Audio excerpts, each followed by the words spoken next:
Evan Hale had been in space for 6 months, and he still had not learned one very important lesson. Nothing was ever simple when aliens were involved. He stood in the narrow hallway of Aurora Station holding a single travel case and reading the glowing screen on his wrist for the 3rd time. The room assignment was clear. "Too clear. Temporary living quarters confirmed," the system said in calm, emotionless text. "Room 7B, shared occupancy." Evan sighed.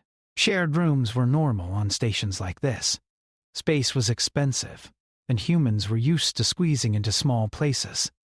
Evan had shared dorm rooms on Earth, bunked with strangers during training, and even slept shoulder to shoulder in emergency shelters. He did not mind it. What he did mind was the silence behind the door. Most shared rooms already had someone inside, making noise, or at least moving around. This one felt expectant. Evan pressed the door panel. The door slid open with a soft sound. Inside, the room was neat. Too neat. One side was clearly empty, waiting for him. The other side was carefully arranged with strange, elegant objects. Soft, glowing crystals rested on a shelf.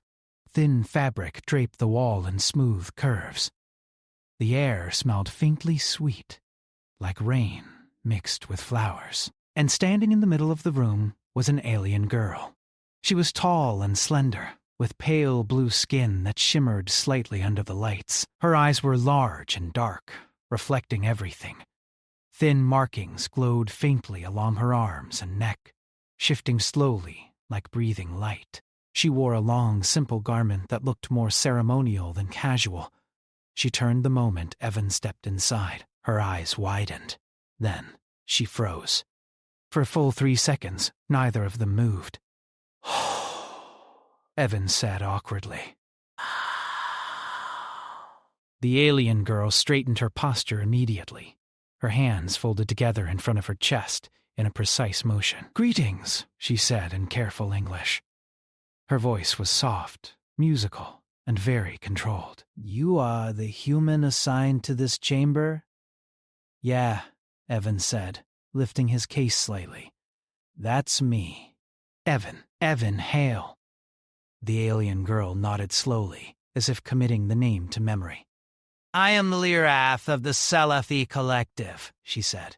Xenopsychology student, 4th learning cycle. "Oh, cool," Evan said, because his brain had not supplied anything better. "Nice to meet you." He stepped fully inside and set his case down on the empty side of the room. The door slid shut behind him. Lirath's eyes followed every movement he made. Evan noticed. He tried to ignore it. "So," he said, clearing his throat, "looks like we're roommates." Lirath inhaled sharply. It was subtle, but Evan saw it. Her glowing markings brightened slightly, then dimmed again. "Yes," she said. "We are sharing a room." She spoke the words carefully, like they carried weight. Evan smiled, trying to be friendly. "Don't worry. I'm pretty easy to live with." "I keep my stuff on my side. I don't snore much and I don't touch other people's things." Lyra stared at him. Her eyes flicked to his face, then to his chest, then away again. "That is..." "Considerate," she said slowly. Evan began unpacking. He placed a few clothes into the storage unit, set his tablet on the desk, and placed a small framed photo on the shelf. It showed him standing with 2 older humans, smiling, arms around each other. Lirath's attention locked onto the picture. "You carry bonded images," she said. Evan glanced back. "Oh." "Yeah, that's my parents." She stepped closer, slow and cautious, as if approaching something fragile. "You display them openly," she said, "in a shared space." Yeah?" Evan shrugged. "Helps me feel at home." Lirath was quiet for a long moment. Her markings pulsed softly.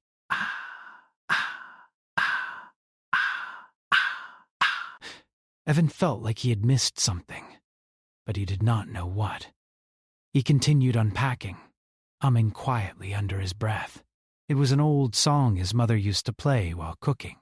He did not even realize he was doing it. Lirath stiffened. The sound caught her completely off guard. Her eyes widened again, and she turned fully toward him. "You are vocalizing," she said.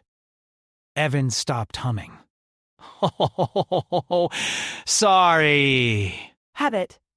No, she said quickly. "It is acceptable. It is simply expressive." He smiled. "Yeah, humans do that."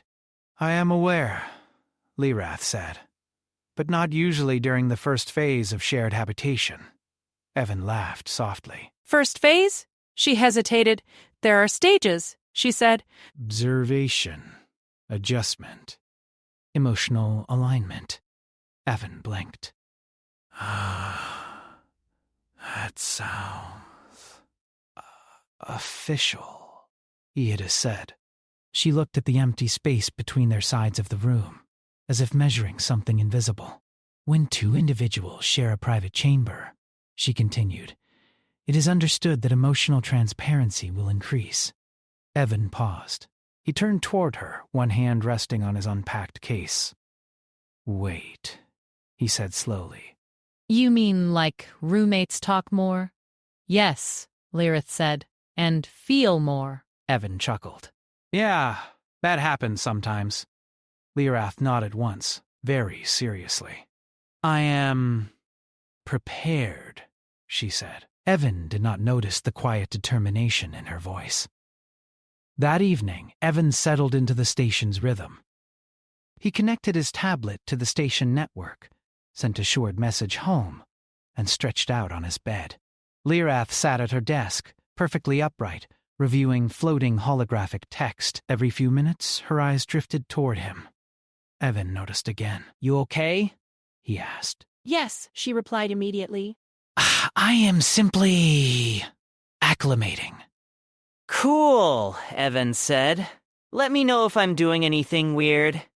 Lirath considered this. "Your breathing pattern changes when you relax," she said. "Your facial muscles soften. Your heart rate lowers." Evan stared at her. "You can tell all that, yes?" "Huh." He rolled onto his side, facing the wall. "Guess humans are pretty obvious." "Extremely," Lirath said softly. Later, the station lights dimmed into night mode. Evan brushed his teeth, changed into sleep clothes, and climbed into bed. He lay on his back, staring at the ceiling, feeling oddly calm. Lirath remained awake. She sat on her bed, hands folded tightly, eyes fixed on nothing. Sharing a room meant sharing feelings too. That was not a saying. That was a rule. She had studied it, learned it from her people. Private space was sacred. Letting someone into it meant accepting emotional exchange, exposure, vulnerability. Humans, according to the data, were dangerous in this way. They leaked emotion, constantly, without barriers, without filters. And now one was breathing quietly, just a few steps away. Lirath felt the unfamiliar pull of curiosity and something else. Something warm. Evan yawned. "Hey!" he said sleepily.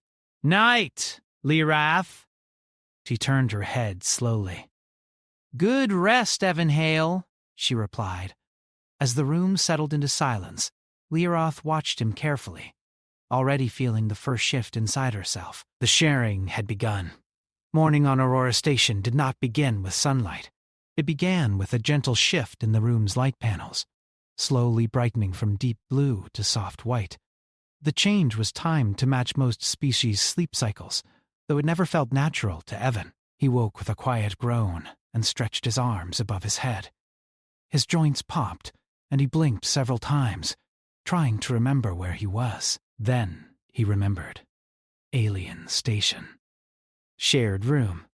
Alien roommate. He turned his head slightly, Lee Roth was already awake. She sat on her bed, perfectly still, her legs folded neatly beneath her. Her eyes were open and focused on him, unblinking. The glowing markings on her skin pulsed slowly, like a calm heartbeat. Evan froze. For a brief moment, his half-awake brain panicked. "Morning," he said. Lyrath tilted her head just a little. "Good waking, Evan Hale. How long have you been awake?" he asked. "Approximately 1 hour and 12 minutes, she replied. "And you've been sitting there the whole time?" "Yes. Watching me sleep?" She hesitated. "I was observing your rest state," she said carefully. "It is part of shared habitation awareness." Evan rubbed his face with both hands and sighed. "Right, of course it is." He sat up and swung his legs over the side of the bed. "Just so you know, humans usually don't observe each other while sleeping." "I will adjust," Lyrath said quickly. Her markings dimmed slightly. "I did not intend discomfort." "It's okay," Evan said. "Just cultural thing." He stood and stretched again, yawning. His shirt lifted slightly, exposing his stomach. Lyrath's eyes flicked away instantly. Evan did not notice. He grabbed a fresh shirt and headed toward the hygiene unit. "I'm gonna clean up and grab food." You want anything? Lyrath looked confused. "I do not require sustenance at this cycle." "Got it," Evan said. "Offer stands anyway." When the door slid shut behind him, Lyrath released a breath she had not realized she was holding. Her heart rate, usually steady and controlled, had been fluctuating since waking. Human presence affected her more strongly than expected. Not in any dangerous way, just persistently. She replayed the data in her mind. Humans expressed emotion through unconscious signals, tone changes, facial shifts, physical movement. They did not hide themselves. That made them difficult. That made them fascinating. Evan returned later with a tray of food and a warm drink. He ate at his desk, scrolling through station updates and humming again without realizing it. Lyrath listened. She did not understand the words of the song, but she understood the feeling. It was gentle, nostalgic, safe. "You vocalize when content," she said. "Yeah," Evan replied with a mouthful of food. "Keeps my brain calm." She nodded slowly. "Your species self-regulates emotion externally. That's one way to put it." Lyrath shifted on her bed. "On Selath, emotional regulation is internal. Expression is reserved." Evan looked up. "That sounds stressful. It is considered disciplined," she said. "Same thing sometimes," Evan replied. She considered that in silence. Later that day, Evan prepared for his shift in the cultural exchange wing. He pulled on his station jacket and adjusted the sleeve badge. Lyrath watched closely. "You are leaving the shared space?" she said. "Work." "How long will you be absent?" 6 hours, give or take." Her markings flickered. "That is a long separation during early habitation," she said. Evan paused. That's normal for humans." "I understand," she said, though her tone suggested she did not fully. When Evan left, the room felt wrong, too quiet. Lyrath attempted to focus on her studies, but her attention kept drifting to the empty bed. The faint, lingering warmth in the air, the human scent that was not unpleasant. She realized something uncomfortable. She was waiting. When Evan finally returned, tired but smiling, Lyrath stood up so quickly that her chair slid backward. "You have returned," she said. "Yep," Evan said. "Long day. You are fatigued," she observed. "Emotionally," he admitted. "Some meetings just drain you." She stepped closer without realizing it. "Would verbal processing assist?" Evan blinked. You mean talking about it? Yes. He hesitated. Then shrugged. "Sure, why not?" They sat across from each other, the invisible line between their sides of the room fading slightly. Evan talked about misunderstandings, about humans being confusing even to themselves, about how hard it was to represent an entire species. Lirath listened, truly listened. She did not interrupt. And she did not judge. She simply absorbed. When he finished, he felt lighter. "Thanks," he said. That helped. Her markings glowed softly. I am glad. That night, as the lights dimmed again, Evan lay awake longer than usual. Hey, Lirath, he said. Yes? Does sharing a room mean something special for your people? There was a pause. Yes, she said quietly. It means trust, openness. Emotional risk. Oh, Evan said softly. He turned on his side, facing her. I didn't know. I know, she replied. That is why this is complicated. They lay in silence, the station humming gently around them. For the first time, Evan wondered if this was more than just a room. For the first time, Lirath wondered if humans were dangerous not because of strength, but because of how easily they let others inside. And neither of them slept quickly that night. By the third day, Aurora Station felt different to Evan. It was not the walls or the lights or the low hum of machines. It was the way people looked at him, or rather the way aliens looked at him. As Evan walked through the main corridor toward the cultural exchange wing, he noticed the pauses. Conversations stopped when he passed. Eyes followed him longer than normal. A few aliens made polite gestures of respect that he did not remember earning. At first he thought he was imagining it.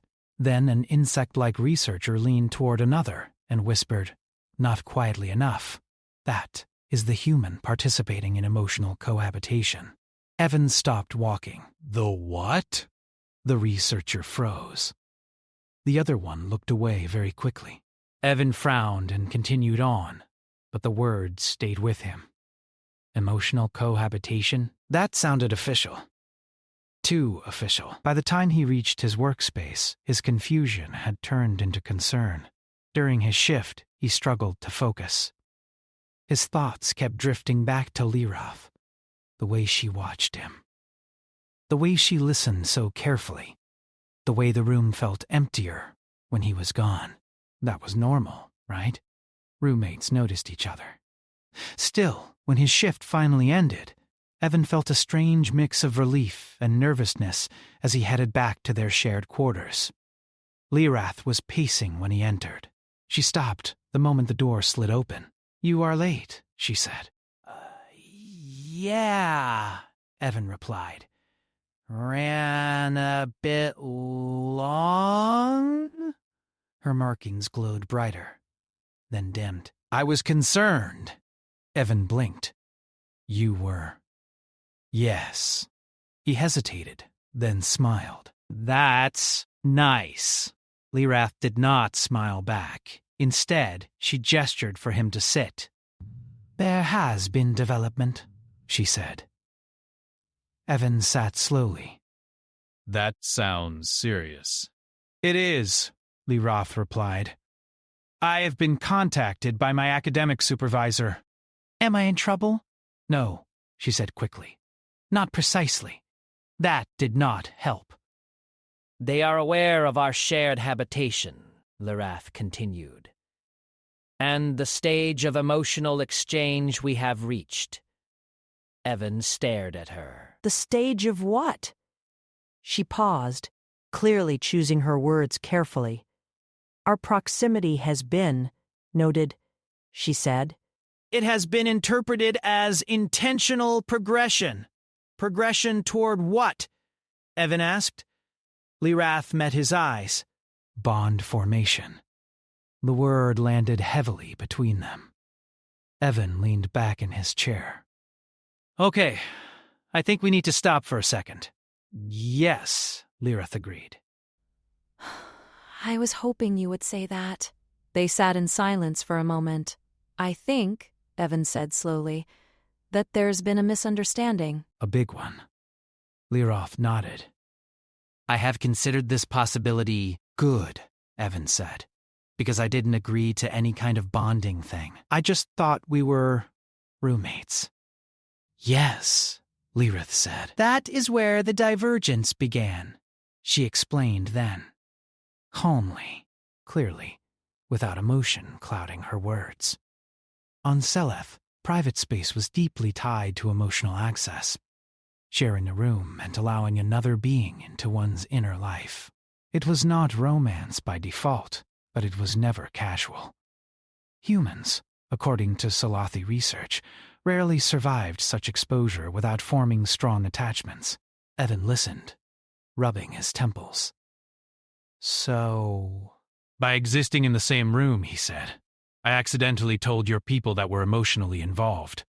Correct, Liroth said. And by talking about my feelings, humming, keeping photos, and asking if you were okay. Yes, I basically screamed it, Evan finished. Liroth looked away. Your species is very loud emotionally. Evan let out a weak laugh. That tracks, he sighed. I'm sorry. I didn't mean to lead you, or anyone, on. I know, Lirath said softly.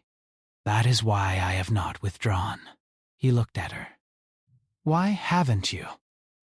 Her markings flickered, unsteady.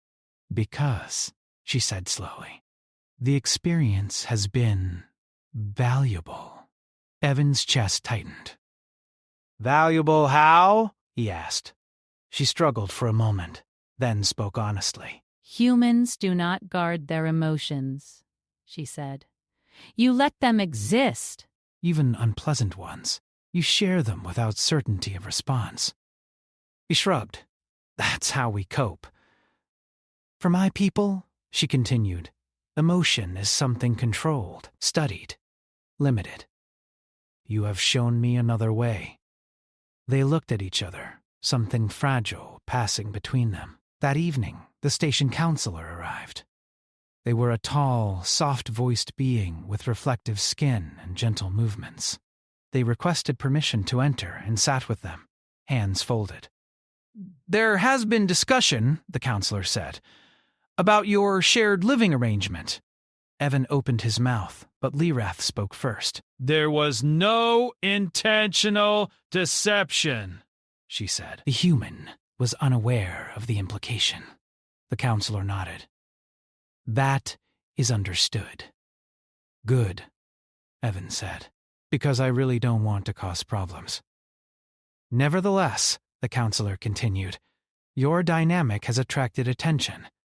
Some species find human emotional exposure infectious, Lirath said quietly. The counselor inclined their head. Yes. Evan frowned. Is that bad? Not inherently, the counselor said, but it is powerful. After the counselor left, the room felt heavier. Evan lay on his bed, staring at the ceiling.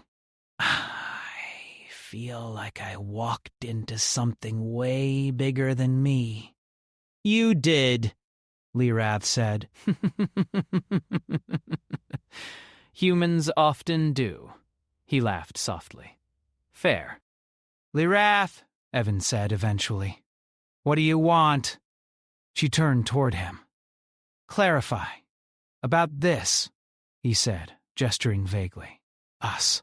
The room. The feelings thing.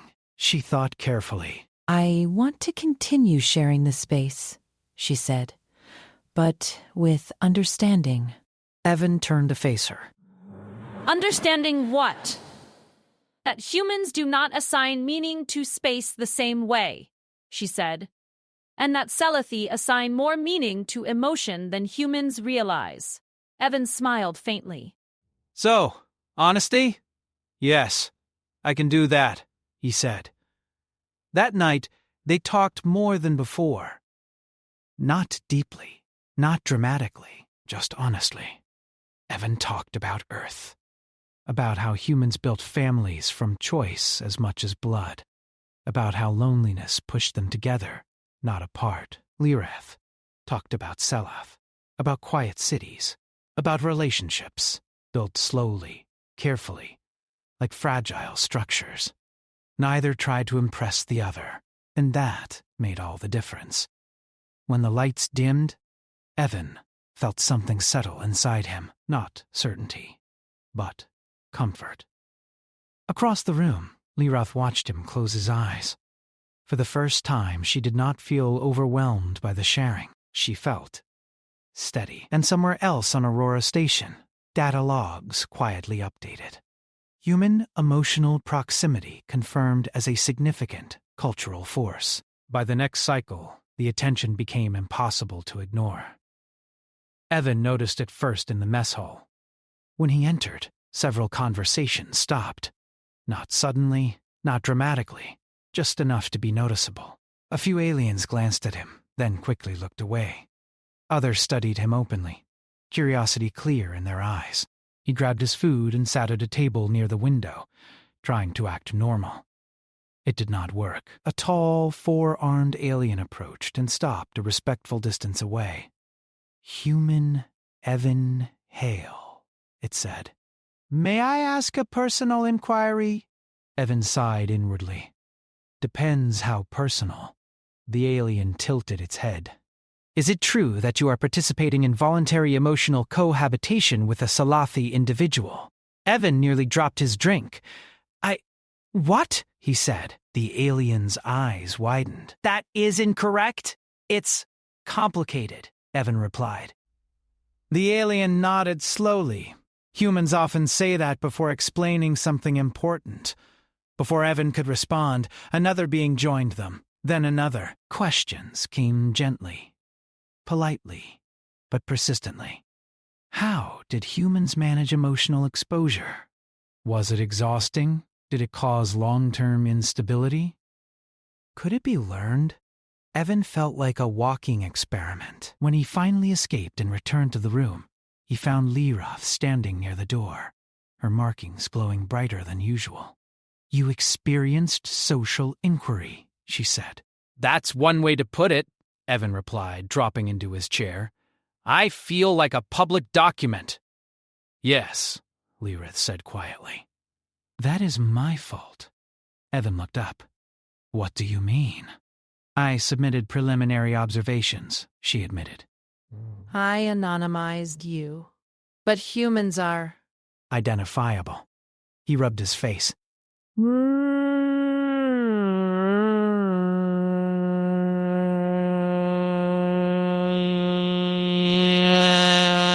"I know," she said quickly. "I should have asked." "I get it. It's your field." "I just didn't expect to become a case study." Her shoulders lowered. "I never intended harm." "I know," he said more gently. "Still, this is a lot." That evening, a formal notice arrived. They were requested, politely but firmly, to attend a cultural review meeting together. The room was large and softly lit, designed to be neutral to all species. Representatives from several collectives were present, including Salathi elders and station officials. Evan sat beside Lirath, painfully aware of how close they were. The discussion was calm, but intense. Humans, it seemed, were unintentionally influencing emotional norms aboard the station. Aliens who interacted closely with them reported increased emotional expression, reduced stress markers, and confusion. "Your species does not treat emotion as contamination," one representative said. "That is unusual. It's not something you catch," Evan replied carefully. "It's just something you feel. That is precisely the concern," another said. Lirath spoke then. Her voice was steady, but her markings pulsed. "Humans do not force emotional exposure," she said. "They allow it. That difference matters." The room went quiet. After the meeting, the conclusion was clear. Their shared living arrangement would be reviewed. They might be separated. The walk back to the room felt longer than usual. Evan broke the silence first. "So, looks like this might end?" Lirath stopped walking. "And?" she asked. "Our room?" he clarified. "The sharing." She stood very still. I see. When they reached the room, neither moved for a long moment. This was supposed to be temporary anyway, Evan said, trying to sound casual.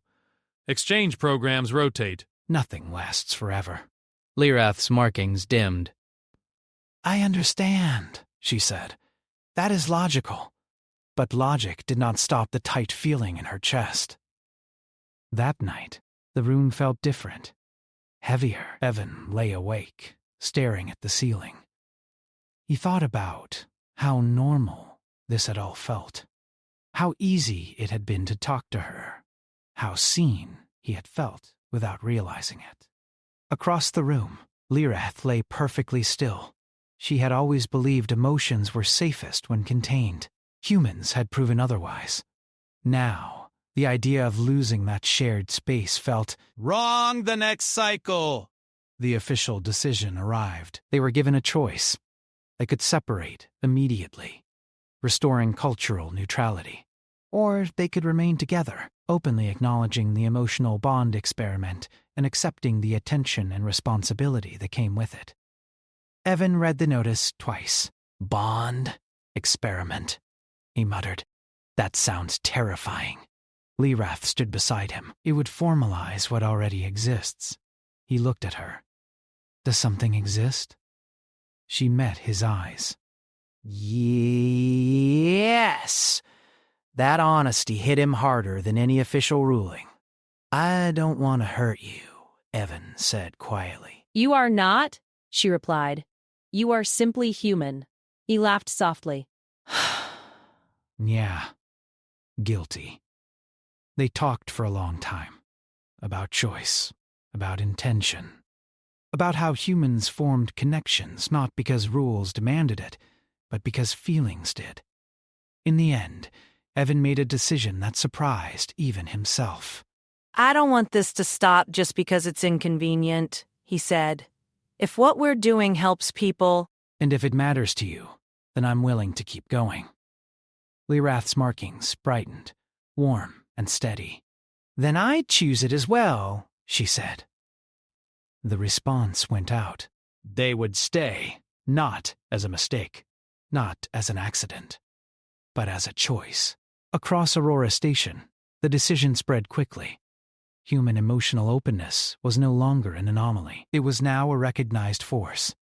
And in one small shared room, two very different beings sat quietly together, knowing that whatever came next, they were facing it honestly. The decision changed everything, but not all at once. At first, nothing looked different. Aurora Station still hummed the same way. Lights shifted gently through their cycles. People walked the halls busy with their work and studies. But beneath the surface, something had shifted. Evan noticed it when he left the room the next cycle. Aliens no longer avoided him or stared in confusion. Instead, some greeted him.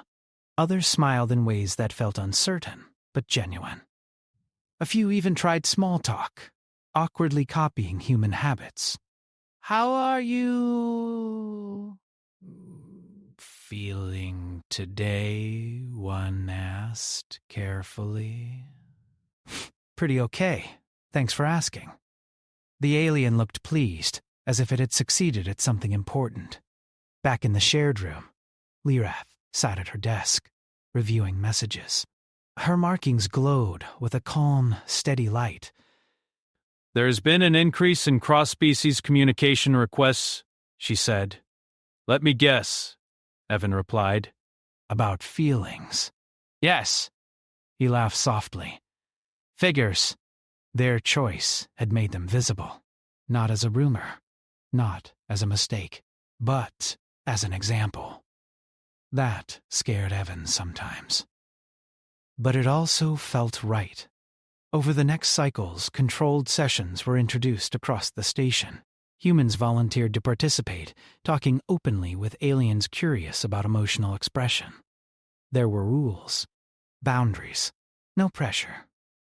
Just space to talk. Lyrath observed everything carefully.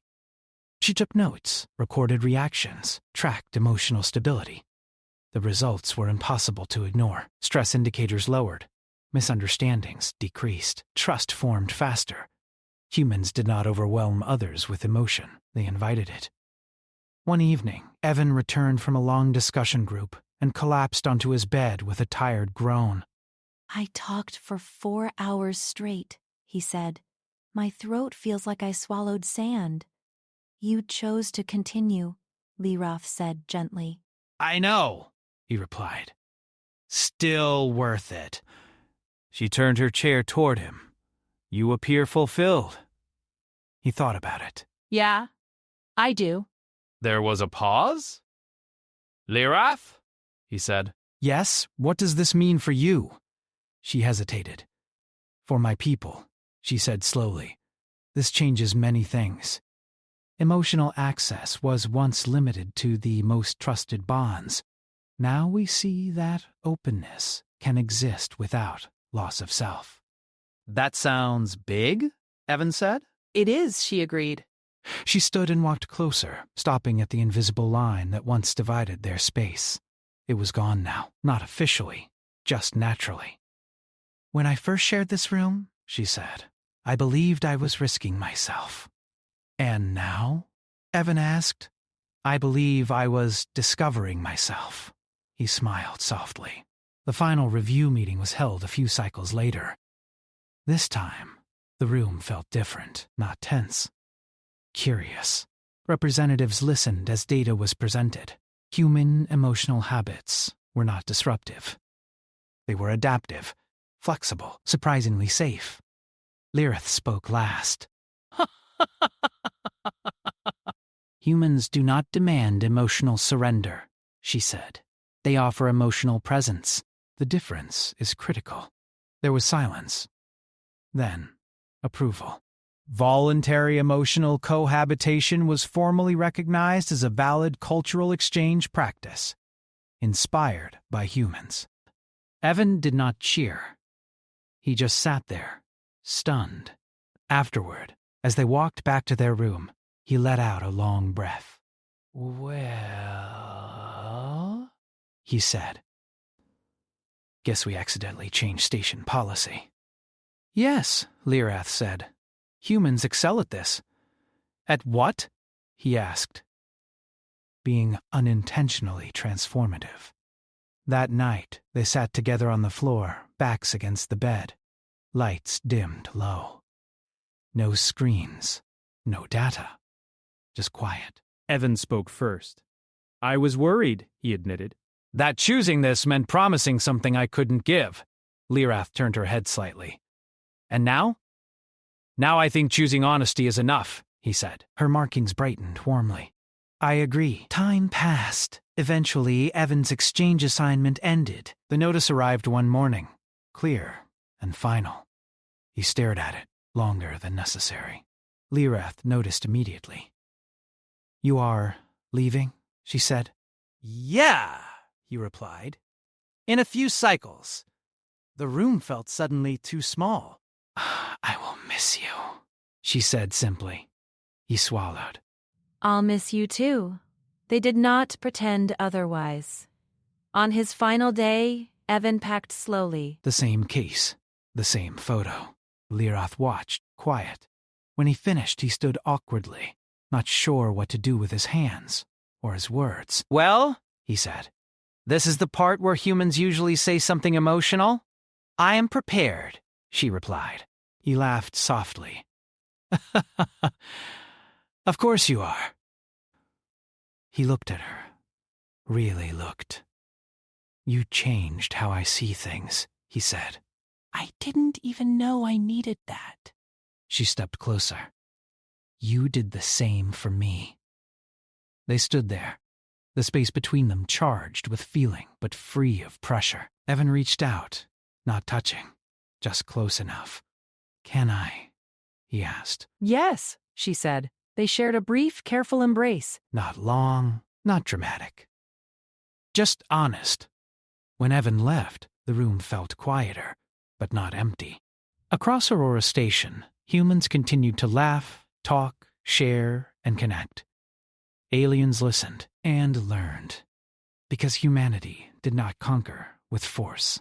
They did not dominate with strength. They changed the galaxy the way they always had.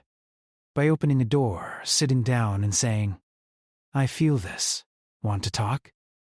And that, it turned out, was more powerful than anyone had expected.